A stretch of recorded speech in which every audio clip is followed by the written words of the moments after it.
ഇപ്പോൾ സമരത്തിൻ്റെ ഭാഗമായി തന്നെ നേതൃത്വം നൽകിയിരുന്ന ശ്രീ രാജീവൻ കൂടി ചേരുന്നുണ്ട്. ശ്രീ രാജീവൻ, ഇതാണ് സ്ത്രീകളും കുട്ടികളുമൊക്കെ ഈ പ്രതിഷേധത്തിൻ്റെ ഭാഗമായി അവിടെ ഇതാ ജുവനൈൽ ജസ്റ്റിസ് ആക്ട് പ്രകാരമുള്ള കേസുകൾ ഉൾപ്പെടെ ചുമത്തപ്പെട്ടിരുന്ന സാഹചര്യം ഉണ്ടാകുന്നു.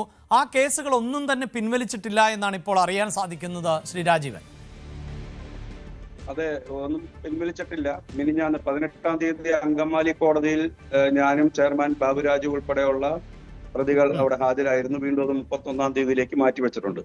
ചെങ്ങന്നൂർ തന്നെ 3 കേസുകൾ, സിന്ധു ജെയിംസ് ഉൾപ്പെടെയുള്ള ആളുകൾക്കെതിരെയുള്ള 3 കേസുകൾ അവിടെ കോടതികളിൽ നിലനിൽക്കുന്നുണ്ട്. അതുപോലെ തന്നെ കോഴിക്കോട്, ഇങ്ങനെ പല സ്ഥലങ്ങളിലും, കോട്ടയത്ത് തന്നെ മറ്റു പല കേസുകളും ഉണ്ട്. ധാരാളം കേസുകൾ അവര് ഫൈനടച്ച് ഒത്തുതീർപ്പാക്കി. ഇപ്പോ ജാമ്യമില്ലാ വകുപ്പ് ഇട്ട് എടുത്ത കേസുകളാണ്, പൊതുമുതൽ നശിപ്പിച്ചു എന്ന് പറഞ്ഞെടുത്ത കേസുകളാണ് ഞങ്ങളുടെയൊക്കെ പേരിൽ ഇപ്പൊ നിലനിൽക്കുന്നത്. അതാണ് പലയിടത്തും വിചാരണ നടന്നുകൊണ്ടിരിക്കുന്നത്. ഇതിനകത്ത് ഇപ്പൊ ലേറ്റസ്റ്റ് നമ്മൾ അന്വേഷിച്ചപ്പോൾ അറിയാൻ കഴിഞ്ഞത് താഴെത്തട്ടിലേക്ക് ഇത് പോയിട്ടില്ല. പ്രോസിക്യൂഷന്റെ ഭാഗത്ത് നിന്നും ഇങ്ങനെ കോടതിയിൽ ഒരു ഇത് കൊടുക്കാൻ, സ്റ്റേറ്റ്മെന്റ് കൊടുക്കാനുള്ള യാതൊരു അറിയിപ്പും വന്നിട്ടില്ല എന്നുള്ളതാണ്.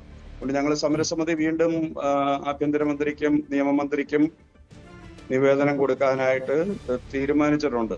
എത്രയും പെട്ടെന്ന് ഇക്കാര്യത്തിൽ തീരുമാനം ഉണ്ടാക്കണമെന്ന്.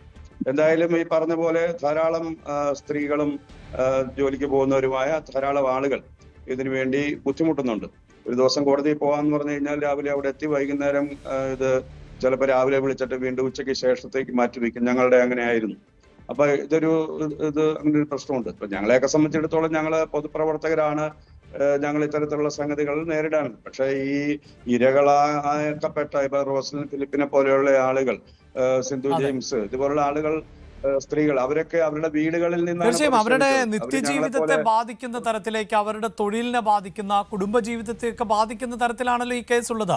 ഇവിടെ സർക്കാർ ഒരു നയപരമായ തീരുമാനം എടുത്തു കഴിഞ്ഞു ഈ കേസ് അവസാനിപ്പിക്കുക എന്ന്. പിന്നെ എന്തുകൊണ്ടായിരിക്കാം ശ്രീ രാജീവൻ അക്കാര്യം കോടതിയെ സർക്കാർ കൃത്യമായി അറിയിക്കാത്തത്? അത് പിന്നെ കൃത്യമായും ഔദ്യോഗിക തലത്തില് ഇതിന്റെ ബന്ധപ്പെട്ട വകുപ്പുകളിൽ നിന്നുള്ള അറിയിപ്പ് താഴേക്ക് പോകാത്തത് കൊണ്ടാണ്. അതെന്തുകൊണ്ടാണ് സംഭവിക്കാത്തത് എന്നുള്ളത് നമുക്ക് വ്യക്തമല്ല. അതാണൊരു വിഷയം. അപ്പൊ അത് കൃത്യമായും ഒരു ഫോളോ അപ്പ് പിന്നെ ഗവൺമെന്റിന്റെ ഭാഗത്തു നിന്ന്, പ്രത്യേകിച്ച് ആഭ്യന്തരമന്ത്രിയുടെയും നിയമമന്ത്രിയുടെയും ഭാഗത്തു നിന്ന് ഉണ്ടാകണം. കാരണം ഇത്രയും കേരളത്തിൽ 11 ജില്ലകളെ ബാധിക്കുന്ന ഒരു വിഷയം എന്ന നിലയിൽ ശക്തമായ ഒരു ചെറുത്തുനിൽപ്പ് നടത്തി.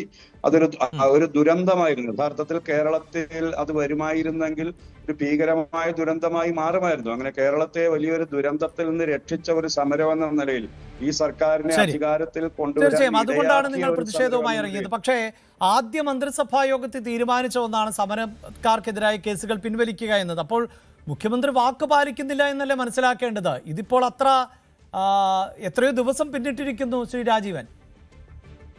അതെ, അതുകൊണ്ട് തന്നെയാണ് ഞങ്ങൾ വീണ്ടും മുഖ്യമന്ത്രിയെ സമീപിക്കാനായിട്ട് ആലോചിക്കുന്നത്, ആഭ്യന്തരമന്ത്രിയെയും സമീപിക്കാൻ ഞങ്ങൾ ആലോചിക്കുന്നത്. കാരണം ഇത് ഇമ്മീഡിയറ്റ് ആയിട്ട് നടപടി എടുക്കേണ്ടുന്ന ഒരു വിഷയമാണ്. ഞാൻ നേരത്തെ പറഞ്ഞ പോലെ ഈ സർക്കാരിന് അധികാരത്തിൽ വരാൻ ഇടയാക്കിയ 2 പ്രധാനപ്പെട്ട സമരങ്ങൾ, ഒന്നാണ് കേരയിൽ വിരുദ്ധ സമരം, മറ്റൊന്ന് ആശാസമരം.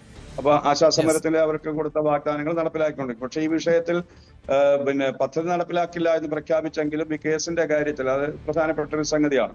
അതിനകത്ത് ഇമ്മീഡിയറ്റ് ആയിട്ട് സർക്കാരിന്റെ ശ്രദ്ധ പതിയേണ്ടതുണ്ട്. നിങ്ങളുടെ ഈ ന്യൂസ് 18ന്റെ ഈ എഫേർട്ട് അതിന് ഗുണം ചെയ്യുമെന്നാണ് ഞാൻ പ്രതീക്ഷിക്കുന്നത്. മാധ്യമങ്ങൾ വാർത്തയാകുമ്പോഴാണല്ലോ അധികാരികളുടെ ഒക്കെ ശ്രദ്ധയിൽ വരിക. ഞങ്ങൾ നിവേദനം പലതവണ കൊടുത്തു.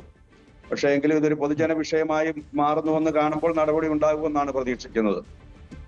യെസ്, ശ്രീ രാജീവൻ, തീർച്ചയായും ഞങ്ങൾ ആഭ്യന്തരമന്ത്രിയുടെയും മുഖ്യമന്ത്രിയുടെയും ശ്രദ്ധയിൽ ഈ വിഷയം പെടുത്താം. അവർക്ക് എന്താണ് മറുപടി പറയാനുള്ളത് എന്നതും തേടാം. വളരെയധികം നന്ദി ശ്രീ രാജീവൻ ഞങ്ങളോട് പ്രതികരിച്ചതിന്. കേരയിൽ സൂചിപ്പിക്കുന്ന പോലെ തന്നെ കഴിഞ്ഞ സർക്കാരിൻ്റെ കാലഘട്ടത്തിൽ കേരളത്തിൻ്റെ പൊതുസമൂഹം ഏറ്റവും കൂടുതൽ ചർച്ച ചെയ്യപ്പെട്ട സമരങ്ങളിൽ ഒന്നായിരുന്നു കേരയിൽ. ആ സമരത്തിൻ്റെ ഭാഗമായവർക്ക് നേരെയുള്ള കേസുകൾ പിൻവലിക്കും എന്നതായിരുന്നു സർക്കാരിൻ്റെ നയപരമായ തീരുമാനം. പക്ഷേ ഇപ്പോഴും ആ കേസുകൾ നിലനിൽക്കുന്നു എന്നതുകൊണ്ടാണ് ഈ വിഷയം ഞങ്ങൾ വിശദമായി പരിശോധിച്ചത്. ഇടവേള. കൂടുതൽ വാർത്തകൾക്ക് news 18 Keralam YouTube channel subscribe ചെയ്യുക.